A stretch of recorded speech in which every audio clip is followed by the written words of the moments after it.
各位大家好，看我杨峰哥，在今天2025年2月7号，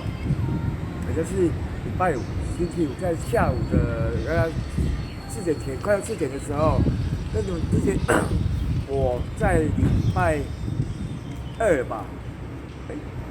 拜二，那在2024年2月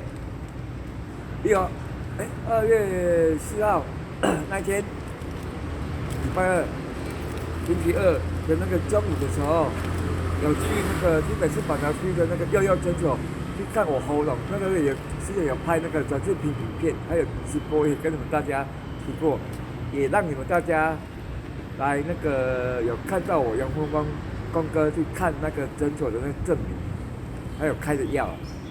啊，也让你们大家放心。但是我现在杨峰光哥感觉那个。就是有好多了，只是说感觉好像那个后面喉咙还是持续在痒。像这几天你们看到我转视频影片后直播就知道，我一直在咳。现在我朋友介绍那个到另外一天，在台北市万华区的那个这边的一个名家和鼻喉科诊所来看第二次的那个喉咙。刚看完，也一样是要请那个医生帮我打一针快速的，而且也拖很久了这样子，而且在目前我是专业直播主，希望不会影响到之后那个工作关系，就请他打一针，就是那个水量挂号费200，再加一个打针的，就是300块，这就是医生开的药，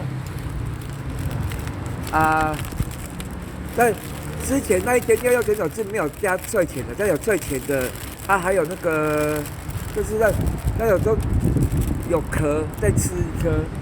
还有就是在每日一次税钱的那个就是那药粉配水喝，在那个药，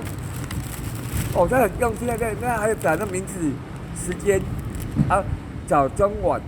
睡前的那个标记，才不会说就是怕说我们那个病人。会乱掉，吃药那个药可能会拿错，